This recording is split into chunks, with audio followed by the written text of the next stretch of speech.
키덜트라고 하는 단어를 들어보셨는지 모르겠습니다.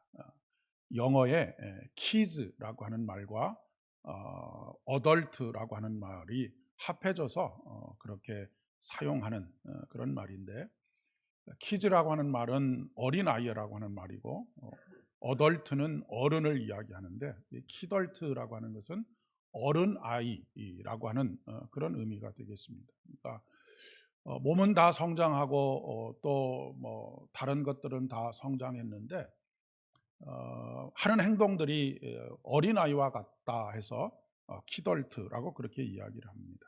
그러니까 가장 대표적인 것이 그 어른이 되었는데도 불구하고 어린 시절에 가지고 놀던 어떤 뭐 장난감들, 이런 것들에 대해 이런 것들을 이렇게 막 사모으고 그것을 그 사모음으로 인해서 만족하는 그런 마음들을 가지는 그런 부류의 사람들을 주로 이야기합니다.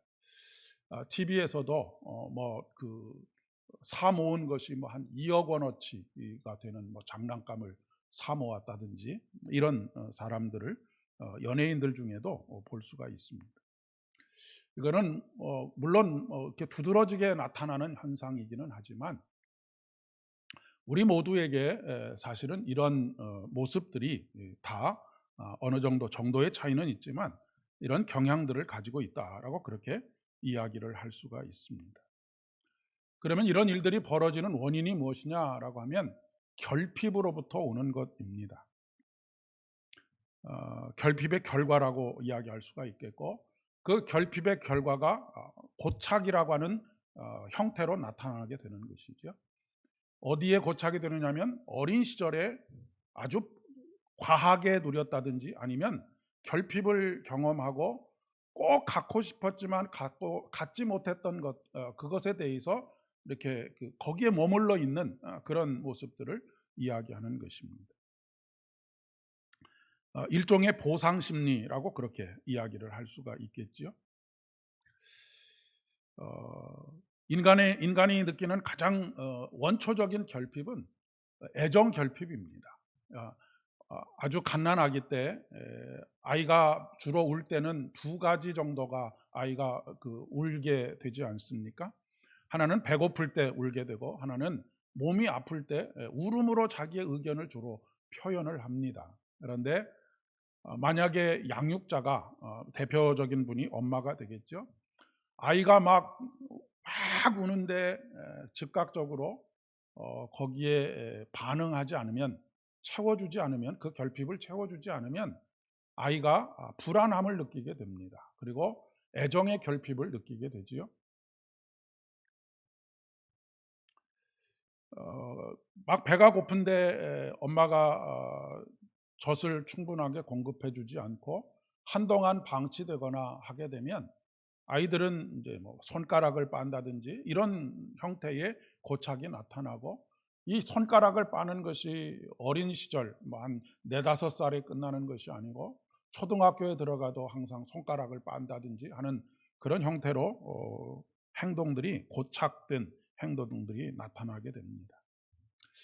어떤 사람은 뭐 성인이 되어서 이제 조금 먹고 살만하게 되었을 때 자기가 이렇게 어린 시절에 꼭 먹고 싶었지만 먹지 못했던 어떤 것에 대해서 그것을 꼭 항상 이렇게 쌓아 놓고 먹어야지만 어 뭐랄까요?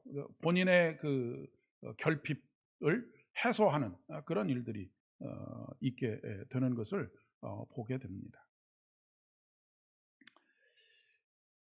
왜 이런 말씀을 드리느냐면 인간의 가장 원초적이고 근본적인 욕구가 무엇이냐면 생리적인 욕구입니다. 생리적인 욕구는 우리가 먹는 것이 주로 되겠지요. 먹고 사는 것, 이런 부분에 있어서의 결핍을 경험하게 되면 조금 먹고 살만 해도 늘상 무엇에 대한 염려가 있느냐면 먹고 사는 문제에 대한 염려를 가지고 살아갑니다. 이제는 먹고 살만할 뿐만 아니라 넉넉하게 가지고 있음에도 불구하고 항상 옛날에 어려웠을 때의 그 생각, 그 결핍의 생각 때문에 자꾸 더 모으려고만 하는 그런 생각들을 가지고 살게 된다라고 하는 그런 이야기입니다. 그런데 이것이 신앙적인 면에 있어서도 동일하게 적용이 된다라고도 이야기할 수가 있겠습니다. 신앙의 단계가 어떻게 보면 우리의 그 사회 심리적인 발달과 거의 엇비슷한 그런 경향을 띠고 성장해 가기 때문에 그렇습니다. 언젠가도 말씀드렸던 제임스 파울로라고 하는 교수가 신앙 발달 이론이라고 하는 것을 정립을 하고 발표를 했는데, 우리 신앙의 단계가 모두 6가지 정도의 단계를 가지고 있다라고 하는 그런 발달 이론을 발표를 했습니다. 여기서 한 가지 핵심은 우리의 신앙이 발달해 가야 한다.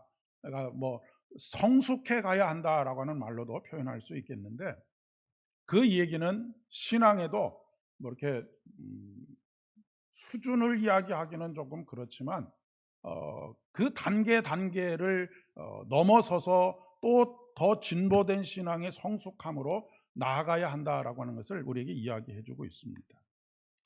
특별히 신앙의 첫 번째 단계는 직관적이고 투사적인 단계인데, 이 단계가 아까 앞서서 말씀드렸던 그 갓난아기 때의 결핍을 경험하는 애정의 결핍과 비슷한 그런 단계라고 이야기할 수가 있겠습니다. 그래서 처음 누구와 어떤 사람과 처음 만나서 신앙생활을 시작하느냐라고 하는 것이 굉장히 중요합니다. 그런데 이 어린 시절부터 이런 신앙적인 그 경험을 해오게 되면, 어린 시절에는 선생님이 그래도 따뜻하게 맞아주시기도 하시고 안아주시기도 하시면서, 사실은 선생님이나 아니면 목회자를 통해서 하나님의 따뜻함을 경험하게 되는 그런 일들이 많이 있는데, 그런 어린 시절이 없이 그냥 뛰어넘어서 청소년기를 넘어서거나 아니면 성인기에 들어와서 신앙생활을 하게 되면, 이런 하나님과의 애착 관계를 형성해 가는 데 있어서 조금 어려움을 겪을 가능성이 굉장히 많이 있습니다. 그래서 끊임없이 하나님을 신뢰하는 그런 것에 있어서 실패하는 그런 일들이 벌어질 수 있다라고 하는 그런 이야기입니다. 이런 단계는 주로 모방을 하는 단계입니다. 그리고 뭐 가장 기초적인 단계니까 자기중심적인 단계일 수밖에 없겠죠. 그러니까 아주 어린 시절에는 어 늘상 그 닮아가는 그 모습이 있습니다. 그러니까 엄마를 닮아가거나 아빠를 닮아가거나 아니면 선생님을 닮아가거나 아니면 뭐 전도사님이나 목사님을 닮아가는 그런 단계라고 이야기할 수가 있겠죠. 두 번째 단계는 신화적이고 문자적인 단계인데, 이때는 막 상상력이 폭발하는 그런 때입니다. 상상력이 폭발하고 그리고 또 이제는 그 문자를 통해서 하나님을 알아가고 가게 되는 그런 단계이지요. 이때는 공동체가 굉장히 중요합니다. 우리 아이들에게도, 아이들이 성장해 가면서 친구가 굉장히 중요한 것처럼 어떤 사람들과 함께 신앙생활을 하느냐라고 하는 것이 굉장히 중요합니다. 그래서 어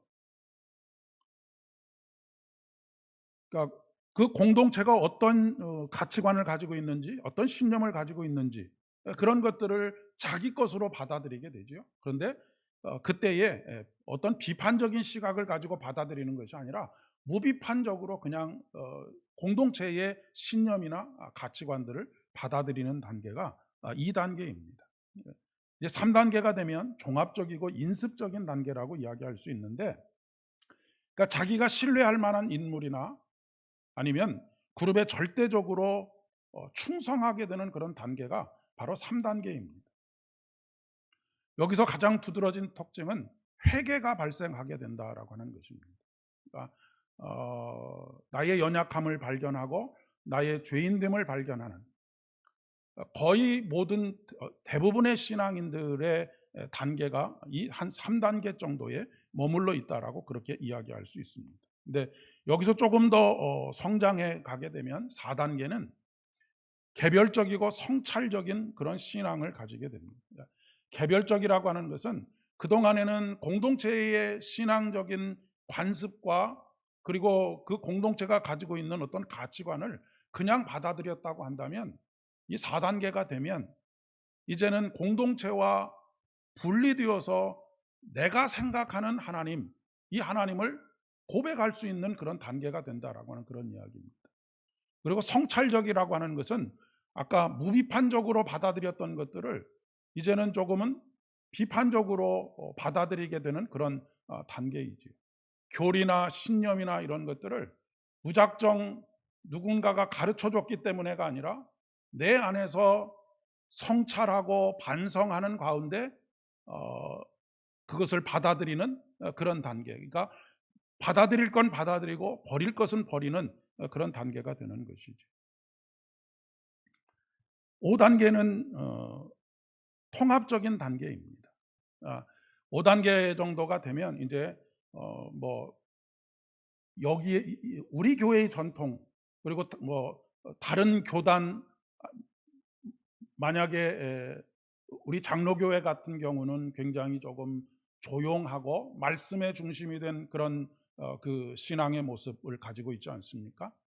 그런데 조금 오순절 계통의 교회들은 그거와는 조금 사뭇 다른 그런 모습들을 가지고 있는데, 그런 모습들을 배타적으로 보는 것이 아니라 어 이런 사람들은 이런 모습으로, 저런 사람들은 저런 모습으로 다양한 모습으로 신앙생활을 한다라고 하는 것을 받아들일 수 있는 그런 단계가 바로 5단계라고 이야기를 할 수가 있습니다.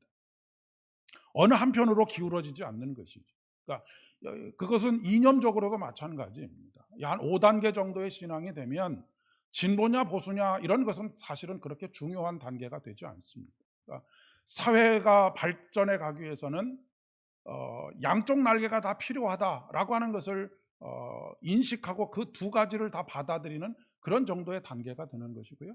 마지막 6단계가 되면 이런 분들은 이제 주로 우리가 보통 성인이라고 일컫는 분들이 이르게 되는, 성장해 가게 되는 그런 단계라고 이야기할 수 있습니다. 그런데 이 단계라고 하는 것은 1단계에서 2단계로 올라가면 1단계가 완전히 해결되는 것이 아닙니다. 2단계에서 3단계로 올라가다고 해서 2단계가 완전히 해결되고 3단계가 되는 것이 아닙니다. 우리가 뭐 3단계에 있든지 4단계 정도에 있든지 한다 하더라도 1단계에 고착되어 있는 부분들이 있습니다. 무엇이 주로 그렇게 고착이 되어지느냐 하면, 결핍되어진, 내가 경험하지 못했던 신앙들이 계속해서 내가 거기에 고착될 수밖에 없도록 만들어준다라고 하는 그런 이야기입니다.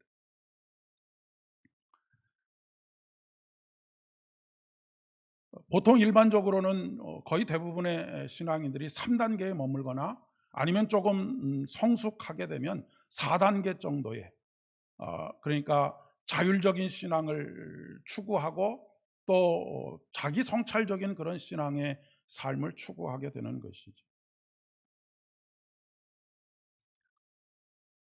그럼에도 불구하고 우리에게 있어서 이분은 어떤 때 목회를 하다 보면, 아니면 또 여러분이 공동체 안에서 신앙생활을 하다 보면 어떤 분에게 나타나는 아주 신앙적으로 어리숙한 모습들 때문에 깜짝깜짝 놀라는 경우들이 있습니다.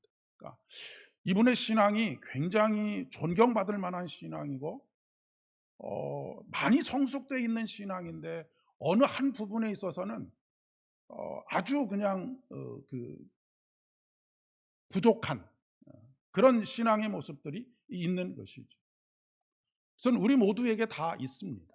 그러니까 이 단계들을 거쳐오면서 우리의 신앙이 경험하지 못했던 것이나 결핍을 경험했던 이런 것들이 영향을 끼치기 때문에 그렇죠.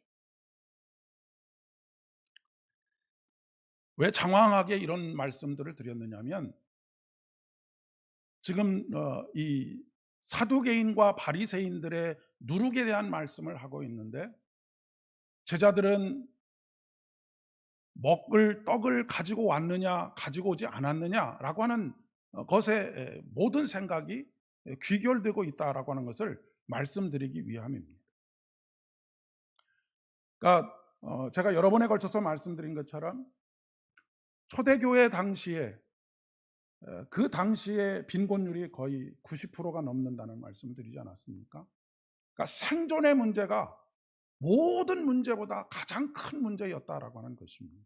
아, 이 문제가 해결되지 않으면, 가장 생리적인 욕구, 일차적인 욕구가 해결되지 않으면 한 발자국도 나가지 못하는 그런 신앙의 모습들을 가지고 있었다라고 하는 것을 말씀하고 있는 것이죠.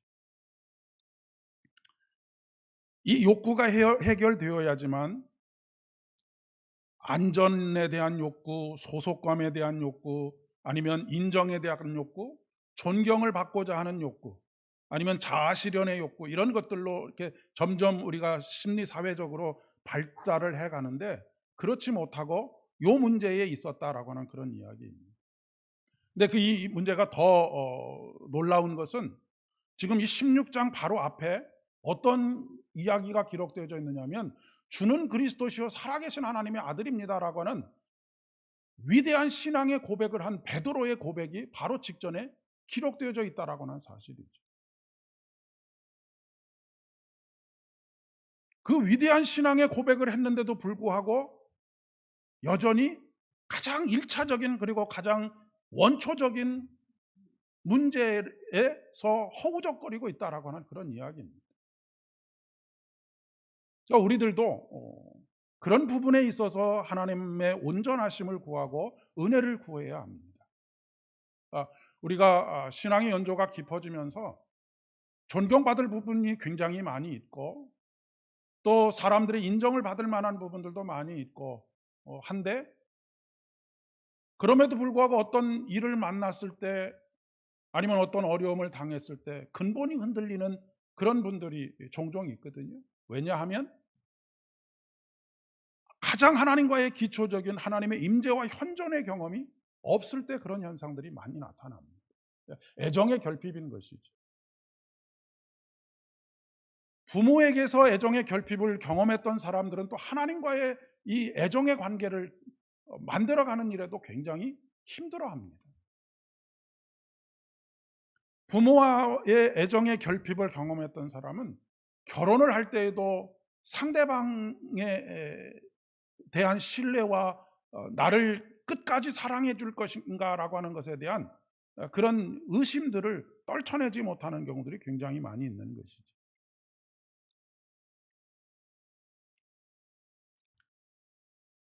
그러니까 지금 오병이어의 사건도 있었고 칠병이어의 사건도 있었고 베드로의 위대한 믿음의 고백도 있었는데, 이들의 생각, 이들의 그 모든 것을 지배하고 귀결되어지는 것은 어떻게 먹고 살 문제를 해결할 것이냐라고 하는 것에 있었다라고 하는 그런 이야기입니다. 그런데 아까도 말씀드렸듯이 이런 문제들은 지금 풍성해졌다고 해서 해결되는 문제가 아니라고 하는 거예요.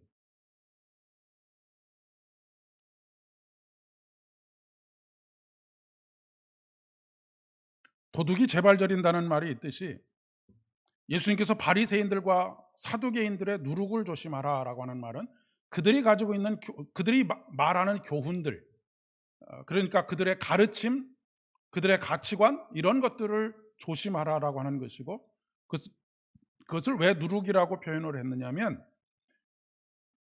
이것은 그냥 들어가면, 우리 안에 들어오면 우리의 일부분만을 이렇게 뭐랄까요, 잘못되게 만드는 것이 아니라 우리의 전체를 다 뒤흔들어 버릴 가능성이 있기 때문에 그렇게 말씀을 하고 계시는 것이죠. 그런데 제자들은 자기들이 결핍을 경험했던 그 고착된 것에 테두리 안에서 예수님의 말씀을 해석하고 있다라고 하는 이야기입니다. 그래서 서로 다툼이 벌어지게 된 것이죠. 누구에게 더 많은 책임이 있느냐? 책임을 전가하고 있는 것입니다. 책임을 전가하는 이유는 내가 책임이 없다는 것을 이야기하려고 하는 것인데, 그 얘기는 내가 책임이 없다라고 하는 것을 이야기하는 이유는 내가 결핍이 있다라고 하는 것이 들키지 않기 위해서 남에게 책임을 돌리는 것입니다. 그러니까 교회 안에서도 이런 일들은 얼마든지 일어날 수 있는 것이고, 또 가정에서도 마찬가지고요, 일터에서도 마찬가지입니다. 믿음이 성숙한 사람들은 남의 책임도 나의 책임입니다라고 그렇게 이야기를 합니다. 왜냐하면 내가 내 책임으로 받아들여도 내 안에 있는 결핍을 건드려서 나로 하여금 모멸감을 느끼게 하거나 하지 않기 때문에 그런 것이죠. 그런데 분명히 내가 잘못했는데도 불구하고 남에게 책임을 돌리고 다른 사람에게 원망을 하는 것은 내 상처가, 내 결핍이 드러날 가능성이 많기 때문에 그렇게 하는 경우들이 굉장히 많이 있다라고 하는 그런 이야기입니다. 한 걸음 더 나아가지를 못하는 것이죠.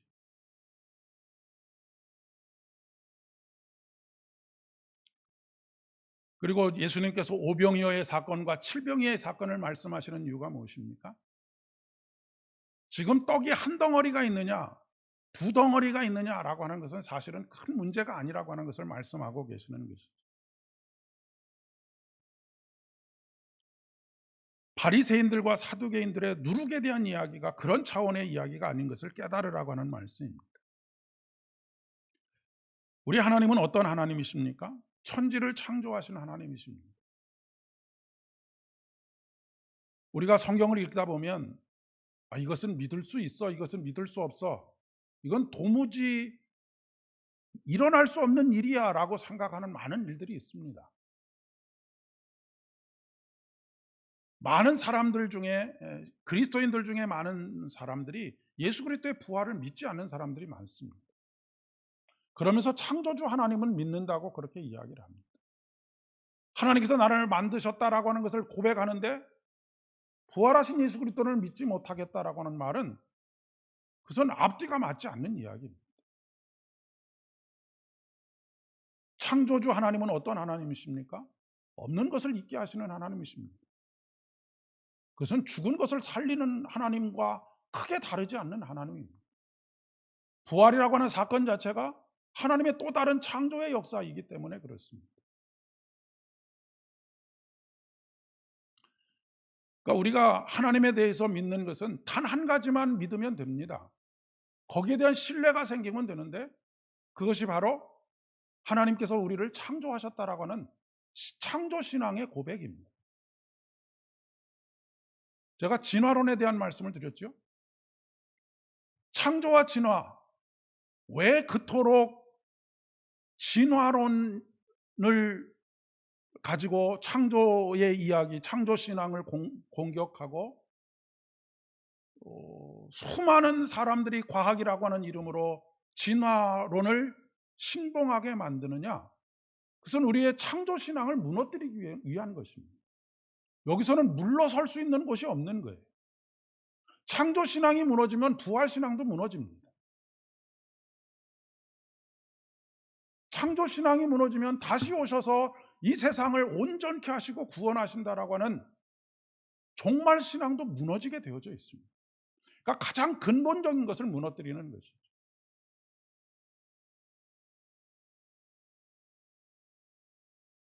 없는 것도 있게 하시는 하나님께서 있는 것을 더 많이 있게 하시는 것이 왜 불가능하겠습니까?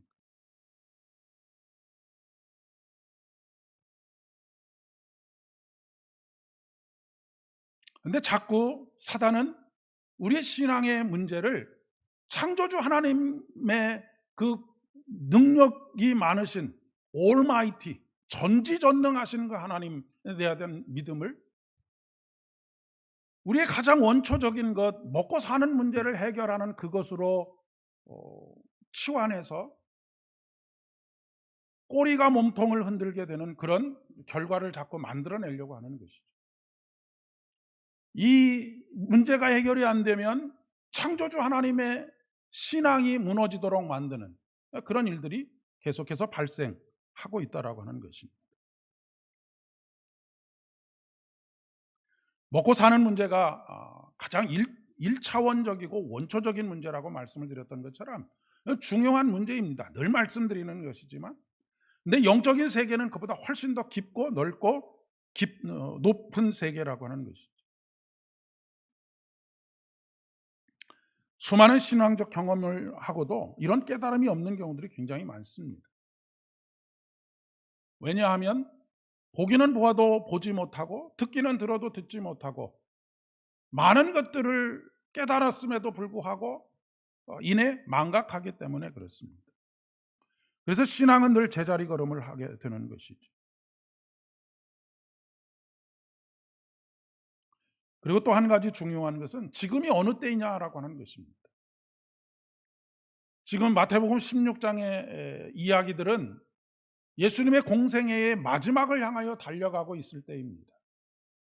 그러니까 예수님의 모든 관심은 지금 십자가를 향해서 가고 있습니다.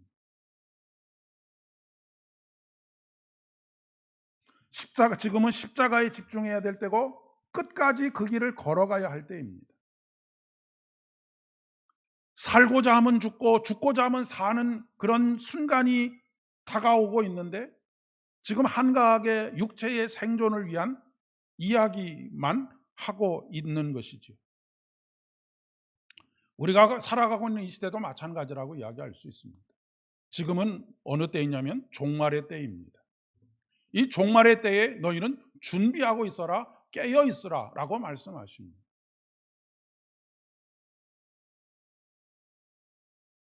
우리가 무엇에 집중해야 할 때인지를 말씀하고 계시는 것이죠.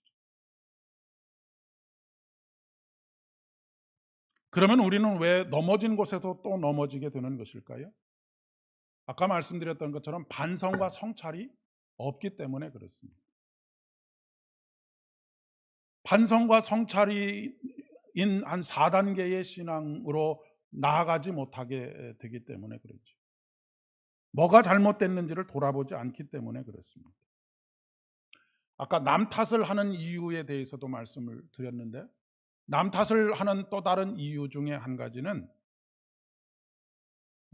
반성과 성찰이 없기 때문에 그렇습니다. 그러니까 내가 무엇을 잘못했는지에 대한 반성과 성찰이 없기 때문에 모든 것이 다 나 아닌 남이 잘못한 것이 되고 마는 것이죠.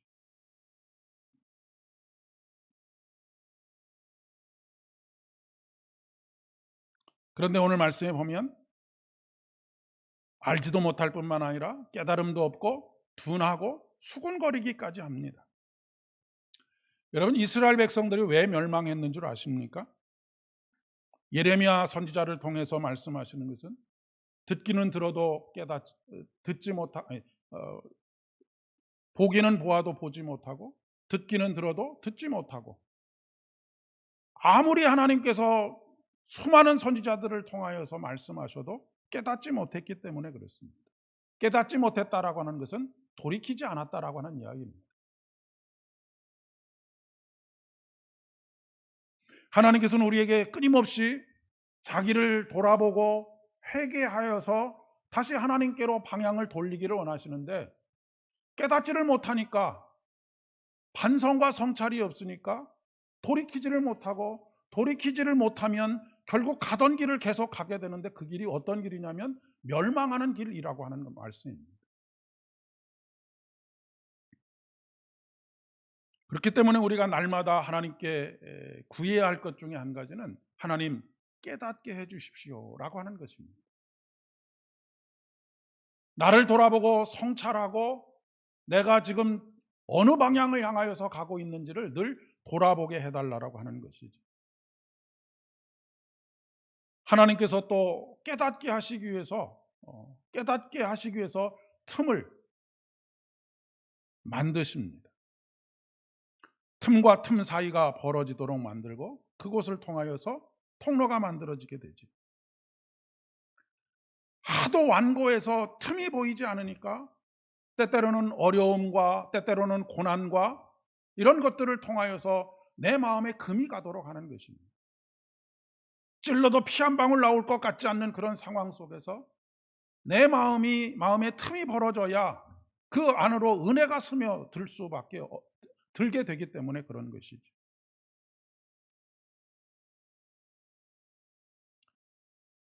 김지아 시인의 시 대목 중에 한 구절인데 갇힌 삶에도 봄이 오는 것은 빈틈 때문 사람은 틈 새 일은 늘 틈에서 벌어진다라고 하는 어, 그런 시가 있습니다. 새 일은 늘 틈을 통하여서 벌어진다라고 하는 그런 이야기입니다. 제가 몇 주 전에 설교했던 받아들임이라고 하는 것. 받아들임은 틈이 없으면 받아들임이 불가능합니다. 고난이 차라리, 조심스러운 이야기이지만 고난이 차라리 우리에게 축복이다 말씀하시는 것은 우리의 완고한 마음에 틈을 생기게 하셔서 은혜가 스며들게 하고, 여러분 바위에 자그만 틈이 생겨도 거기에서 생명이 자라는 것 보시지 않습니까? 그냥 틈이 없는 바위는 어떤 생명도 자랄 수 없는데, 조그마한 틈만 생겨도 거기에 먼지들이 쌓이고 그 틈에 생명이 자라게 되는 놀라운 일들을 우리가 보게 되는 것과 마찬가지라고 이야기할 수 있습니다. 특별히 바리새인들은 이 틈을 허용하려고 하지 않았던 사람들이죠. 이 사람들은 완벽을 추구했던 사람들입니다. 어느 틈도 보이지 않으려고, 사람들에게 틈을 보이지 않으려고 했던 사람들이지요. 그러니 은혜가 스며들 여지가 전혀 없었던 것입니다. 여러분, 신앙생활은 완벽한 사람이 되는 것이 아니고 온전한 사람이 되는 것입니다. 완벽을 추구하는 사람은 바리새인이 되는 것이고, 온전함, 예수 그리스도의 온전함 속에 들어가는 사람이 바로 의뢰의 사람이 되는 것입니다. 거기서 생명이 싹트고 생명은 곧 성장하게 되어져 있는 것이죠.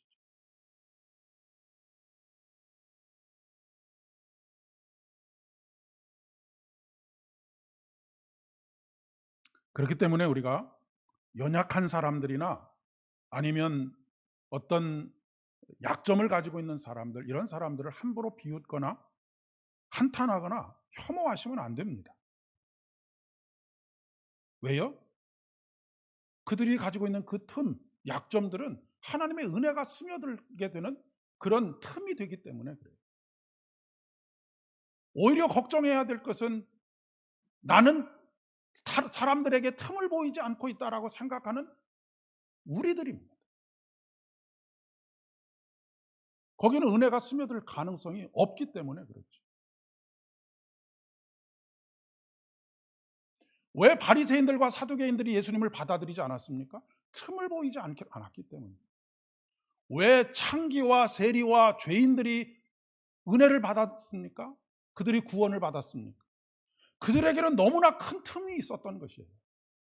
그래서 그 틈으로 하나님을 있는 그대로 다 받아들였던 것이에요. 사도 바울은 자기의 연약함을 자랑하고 있지 않습니까? 자기의 연약함을 자랑한다는 것은 나는 이런 연약함을 가지고 있어라고 하는 것을 자랑하는 것이 아니라, 나의 연약함 속에 스며들어오는 하나님의 은혜를 자랑하는 것입니다.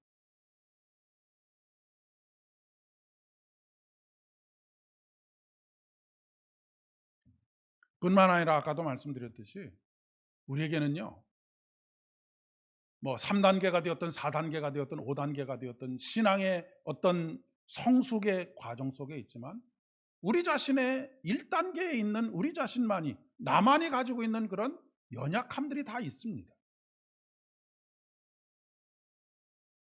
그런데 다른 사람의 그 연약함을 보고 내 눈에 있는 들보는 깨닫지 못하는 그런 어리석음을 범하지 말라고 지난주에도 말씀을 나눴던 것으로 기억을 합니다.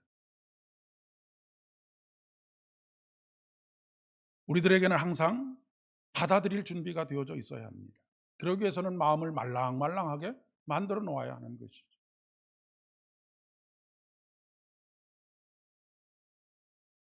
그러기 위해서는 항상 기도할 때마다 하나님께 나의 연약함을 고백하지 않을 수가 없습니다. 예수님께서 제자들에게 물으십니다. 아직도 깨닫지 못하느냐?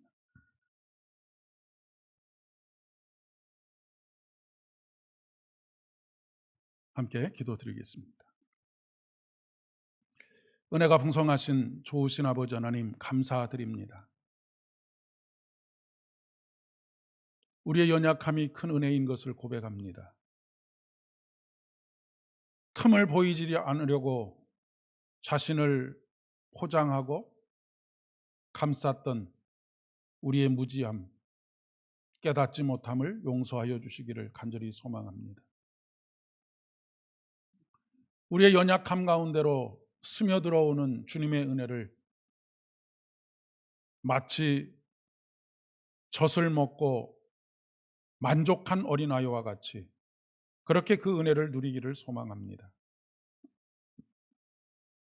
성령께서 날마다 우리를 깨우쳐 주시옵소서. 우리를 돌아보게 하시고 성찰하게 하시고 오랜 세월 굳어져 버린 우리의 생각의 방향, 우리의 삶의 방향을 하나님을 향할 수 있도록 은혜를 더하시기를 간절히 소망합니다. 이 사순절에 더욱더 십자가의 의미를 깨닫게 되기를 소망합니다.